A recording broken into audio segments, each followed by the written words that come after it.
Hello and welcome back to the Football Chat podcast. It's episode 110 today, where we're going to be talking about the Japanese national team and whether they can actually win World Cups and stuff. We're talking about the brilliant crop of young players coming through into the Japanese national team right now, and especially those currently making their way into Europe. So yeah, where do you want to start? Should we talk about the talent coming through? Yeah, because there's a lot. This was an interesting tweet I saw actually. Shout out Football Talent Scout on Twitter, brilliant resource. Yeah. That actually inspired this video. It's talking about Japanese players aged 26 or less in Europe's top 15 leagues with the most goals and assists this season. It's like 24 goals and assists, 19, 18, 17, 17, 17, 14. And I was really intrigued because there's a few players I hadn't heard of.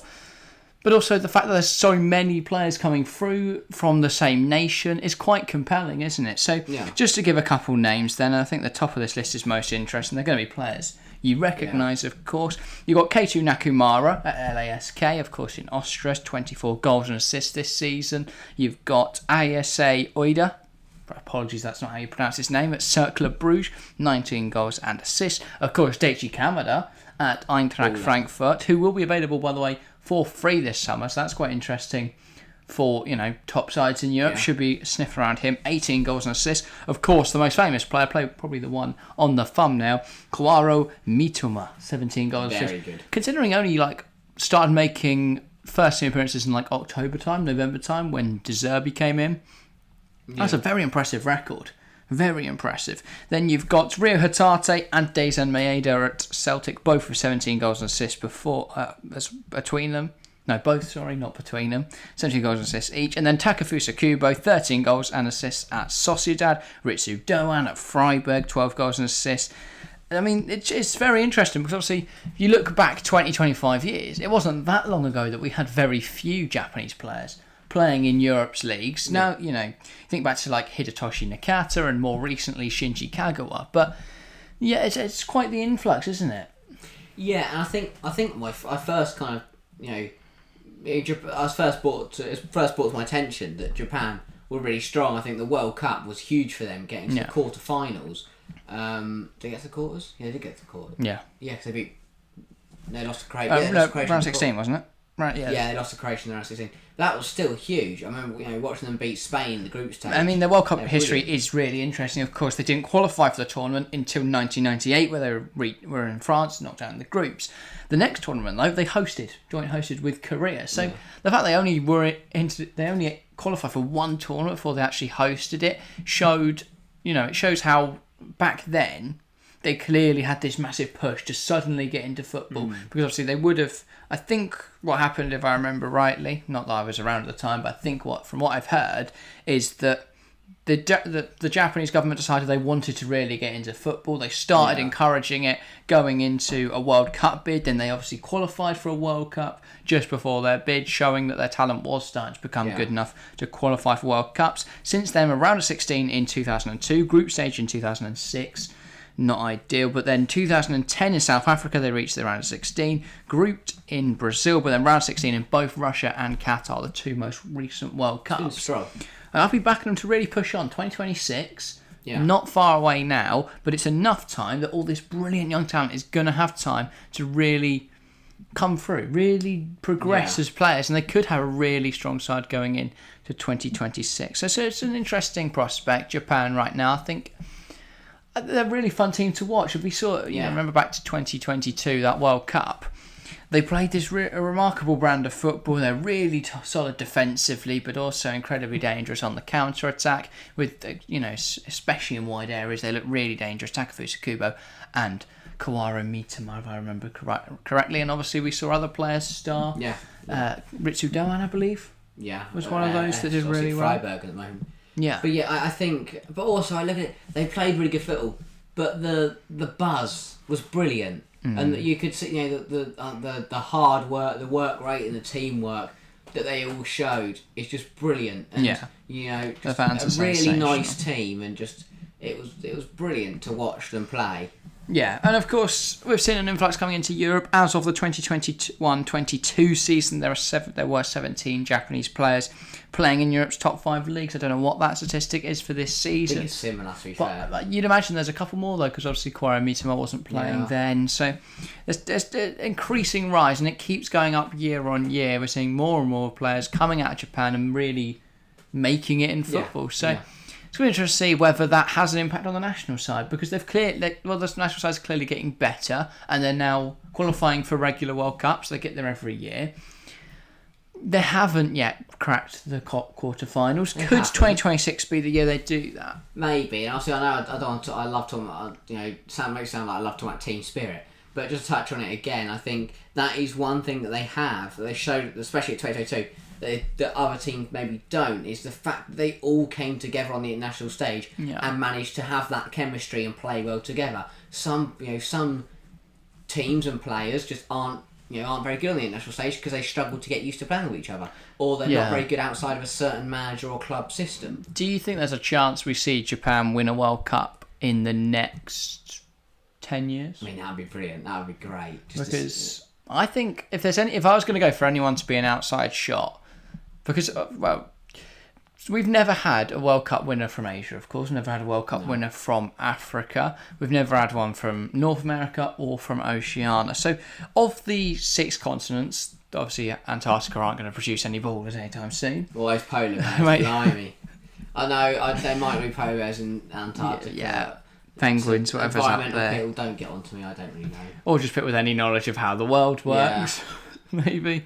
But yeah, so we've only seen World Cup winners from Europe and South America. What continent do you think our next winner is going to come from? Because right now, my money would either be on USA pulling off an upset in 2026 and managing to win their home World Cup, which would be insane. We have done a video about that in the past if you want to check that out. But then I think another good gamble would be that Japan pull something off. I think Asia there's a lot of promising Asian footballers coming through right now. I think the South Korean national team's another one, which is incredibly impressive. So I think we're going to see more and more quality Asian sides, and with the tournament changing in 2026 to accommodate more teams and to offer more opportunities for national sides to view the World Cup as achievable. I think we're heading in a good direction, not just for Asia, not just for Japan, but for the other continents that you say where we haven't seen a winner from. Because as you said, America are starting to push through.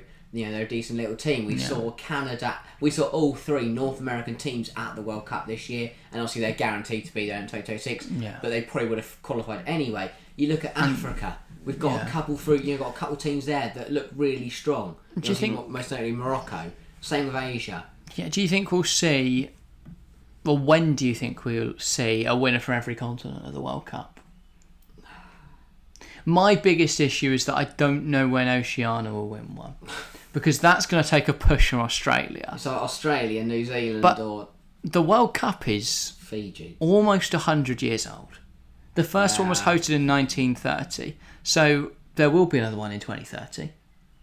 That'll be the 100-year special of the World Cup, and there is a very good chance that in 100 years, just 2 continents have had World Cup winners.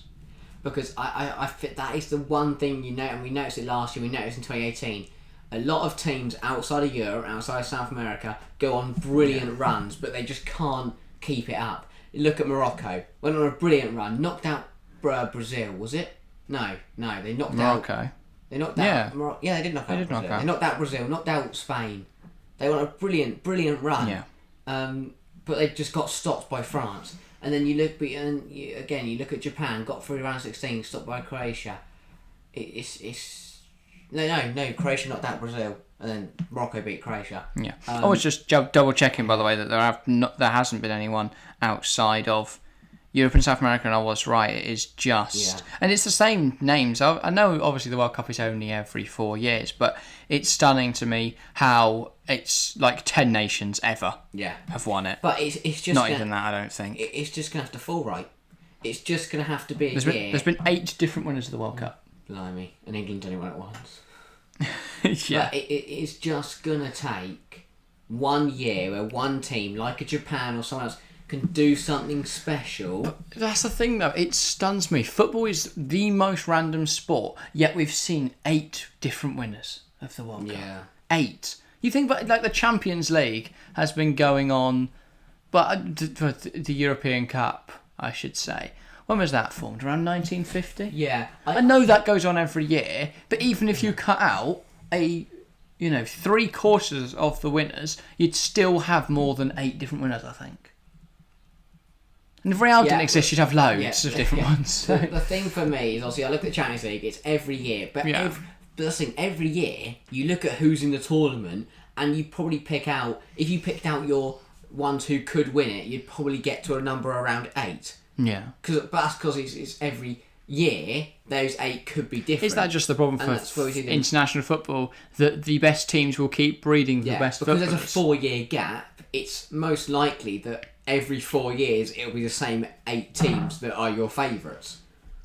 Yeah. But obviously, that's saying it's different for obviously European sides because they have the Euros as well. So for us as England because with fans, every other competition on earth, you see teams be able to really come out of nowhere and put some pressure on the big guns. But in international football, more specifically the World Cup, I mean the Euros, we've seen shock winners. Yeah. But you've never seen it in the World Cup before. Is it simply that it's impossible that all 8 big nations struggle in the same year? Is it simply that's not possible? I don't know. I think if you're going to back, I think Japan, for me, are a good shot at being able to break that, because as we say, they've got a lot of good young talent coming through, but not only that, they've got an established league which is competitive. I think that's a massive reason Japan has become so good. Was the formation in the J League not that long ago now. Wasn't long ago the J League was formed. Yeah, no. And that has given these young players a platform to be able to show themselves off to the world and then get picked up by Europe. That's my thing. I guess that's different to, I mean, if you look at let's look at the Asian League. Everyone kind of knows China as the league that everyone goes to retire. That's the thing, isn't it? Japan have done it the other way. Every other league, you look at MLS, you look at China, 2 big nations, America and China, who came into football late and attempted to build a good domestic league in order to breed domestic talent so they could have a good national side for the future. However, bringing in loads of old guys hasn't worked for either of them. It's turned into a rich retirement home. Yeah, and China's gone to shit. The economy, falling apart hasn't really helped their league. And now a lot of the clubs' owners are just pulling out. But Japan have done the reverse, and they're kind of using it rather than bringing in old players. They're encouraging young talent to come through, and I think that'll benefit their country more than having David Beckham. Although, because look at, now Qatar. Why is David Beckham the one guy everyone seems to get in to try and, ignite a revolution in a country? I don't know. I guess he's just. I guess he is the most brandable footballer, isn't he? In a minute, they're trying to get them to win the World Cup. I don't think Fiji really. That is it. It was like Japan, but Oceania don't stand a chance. Well, you never know though. If Australia have a good crop, the problem is, there's not. You look at the crop, the talent that have come through from Australia. It's not plentiful. I mean, I look at who's the most recent Australian player to play in the Premier League? It was someone like Aaron Moy. Probably Mile Jedinak could be. I don't know if Aaron Moy's more recent. I thought Moy was after him, but Jedinak played for Villa and Palace. Moy played for Huddersfield. Obviously, I can't think of any who play. Oh, Harry Suter for Stoke. He's quite good actually. Well, no, Leicester. Sorry, that's what I meant. But he was good to Leicester. We've looked. This is quite a tangent. We've looked at the talent coming through. We've looked at recent World Cup performances. Where is the ceiling for Japan? We're speaking now they've never got to the quarter-finals before. I think maybe they do have the potential and could have the ability to win one. But the thing is, we talk about that yet there's 8 teams that are always your favourites every year. The problem is I don't think there'll ever be a year where all that, because you look at 2022, Brazil were out, Spain were out, England out. That's the only. That's 3 of them there. I'm trying to think of the other one. Germany out. Netherlands didn't even. Netherlands out. Yeah. That's 5 of them there. Didn't get to the semis. But Argentina and France were still there to stop Morocco. Well, exactly. I mean, it's not even like we saw a shock in the final. Both Argentina and France progressed, and they're not going anywhere in 2026. No. You're going to see the same nations. That means something to retire. England should be stronger. Yeah. If anything. I hope so. Morocco would be another one, though. Could Morocco bring it home for Africa? Another one for Africa, of course. Could Nigeria? Yeah. I think they're a really strong team with players coming through. You look at people like Victor Osimhen, Enoch Owusu, Gift Orban, players like that.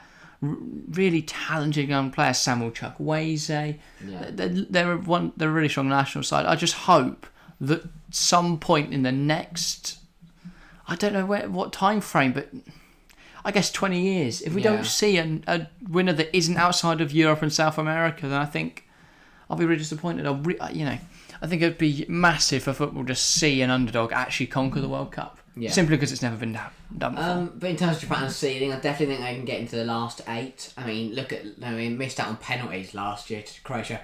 Yeah. Terrible penalties. But, I mean... It's luck of the draw, though. Yeah. Because, especially with the new format, they could easily get a couple of duds here and there. They went toe-to-toe with Croatia, who got to the semi-finals in 2018. Got to semi-finals again. Back-to-back semi-finals for Croatia. That's pretty strong. Yeah. Yeah, they're a really good side. I think, if Japan gets an easier tie, they definitely should have beaten Croatia, in my opinion. If it wasn't for Dominik Livakovic being a ridiculous penalty saver. If they're gonna... And Japan, the one thing Japan are missing out on at the moment is a goalkeeper. A goalkeeper that is world class. That's the thing, I don't know. I think it was Yoshida. No, he's centre half, mate. I think they're both called Yoshida. I can't remember. I'm going to have a look now. But I feel Japan, a couple players missing, but as we say, they've got a lot of good young players coming through. Number 20 in the world, by the way, on That's FIFA's rankings. Highest Asian team? I would imagine so, yeah. Yeah, they are. Yeah, probably. That's a stupid question. They are quite successful, to be fair, Japan, in obviously Asia's Asian competitions. Well, Asian Cup they won 2011. It's a long time ago. That is a long time ago, of course. They only won 2004, 2000, 1992. They've won quite, a couple, but they're not consistent in it. Obviously, Qatar won the last one. Australia won the year before that. Then it was Japan. So, it's not like they run us up in 2019. Oh, that's not bad. They probably should have beaten Qatar. Yeah, because you look at the World Cup. Looking back now. But yeah. And obviously 2015 was won by Australia. That was hosted in Australia. Yeah. So, Japan won the 2011 one. I think that's the last, Yeah. They probably should have won 2019. They're a very successful side. I'd argue they are, I don't think it's so much of an argument, they are the best side in Asia by the long shot. Just for reference, the second highest ranked are Iran in 24. So not too much of a difference there. But yeah, and then obviously South Korea, 27. Iran are not in Europe, no. Oh. Very much in the Asian Confederation. Asian Cup winners in 1976 was the last time Iran won the Asian Cup. I didn't think they were in Europe, but I didn't think they were in Asia. Yeah, Japan's goalkeeper, they've got Ijai Kawashima, who's 40 years old and plays for Strasbourg. I don't think he played the World Cup. I don't think... Gonda, that was it. He's 34, though. So I don't see him making the next World Cup. Daniel Schmidt, 31. They've got to be praying there's a goalkeeper coming through, Japan. Yeah. Because if not, I feel like that could once again... To be fair, Gonda wasn't horrific. No. I mean, Schmidt's in their best 11, so maybe it should be Schmidt. Schmidt's got 13 caps for Japan, and at the World Cup, he's never played in the World Cup. No. Unlucky, mate. Yeah. He's never kept a clean sheet, though. That's for probably Japan. why he's never played the World Cup. In the one Asian Cup match he played... He conceded how many? No clean sheets. How many he conceded? It doesn't say. I haven't got any stats. But yeah. Conceded 7. But yeah, so Japan are definitely strong. Whether they can actually become the first shock winners of the World Cup ever, I don't know. Remains to be seen. I hope so, for the sake of it'd be nice. The world. Let's see someone... It's the World Cup, let's have a few more different winners. But can we let England win another one, please, before that? Yeah, but if we let England win 2028 Euros and a 2030 World Cup, and then... No, England win it in 2026. No.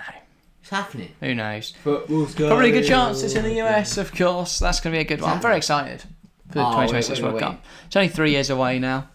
23 years away?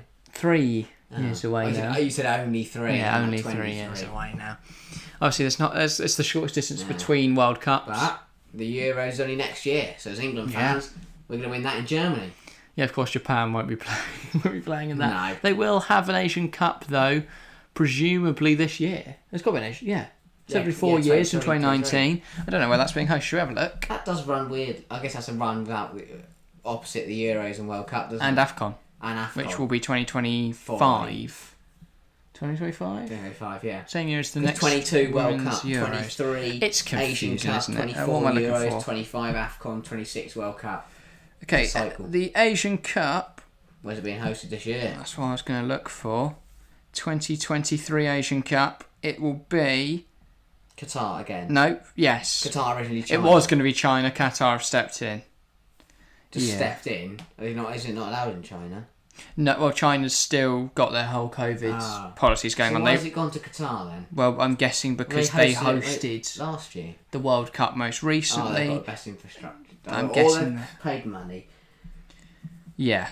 Well, Japan should probably win that. So then. they've had to move it. Hang on, there's a lot going on here. Due to the high summer temperatures in the Gulf region and Qatar's participation in the 2023 CONCACAF Gold Cup, the tournament was postponed to the 12th of January to the 10th of February 2024. So it's not even this year. Well, that is something to consider, though. That in January next season, Asian players will not be in the Premier League, of course. So that's another thing. That's an interesting thing. But also, could they take that FPL form? players keep that? Could they take that form into the 2024 year? No, because they're not playing. That was the dumbest thing I think you've ever said on this show. Are Japan going to win the Euros, guys? I don't know. I think that's about a 0% chance they do, but you never know, do you? You never know. I didn't think about it. Yeah, fair enough. But Japan should win that. Yeah, they should. Unless Qatar, who did it last time. So no Mitoma for FPL next year. Gotta watch out.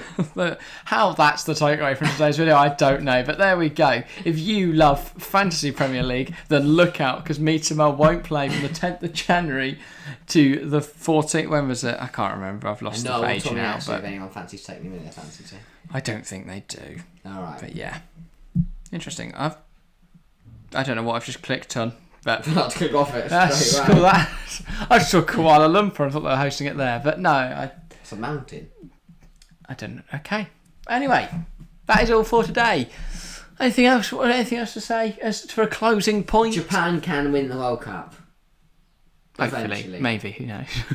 Yeah. But yeah, keep the conversation going in the comments below, guys. We'd love to hear from you guys. Do you think Japan can win a World Cup? What do you think of the brilliant crop of young Japanese footballers coming through into Europe's big leagues? And do you think, as I say, do you think Japan can win the World Cup? Probably not. You never know. That's all for today, though. Make sure to leave a like and subscribe if you're new around here. It massively helps us out on the road to 2,500. That's our goal for this year. The subscriber count has been being absolutely smashed through the roof recently. So keep that up, guys. Let's go to Mars. Yeah. Elon Musk's in the room. We're going to Mars. And if looking out for streams as well. We were live last night. When this goes out, we're live tonight. We're live on Thursday night. Bayern Munich versus Manchester City. You know, if you've just sat there thinking, oh, what should I watch? Check if we're live, because we probably are. And if not, we're live tomorrow night. So we're always live at the moment. Loads of games of football. Champions League, Premier League. We'll be there for all of it. Join us for all those streams. But that is all for today. Thank you all very much for watching or listening. Shout out all the people on Spotify. And we will see you next time. See ya.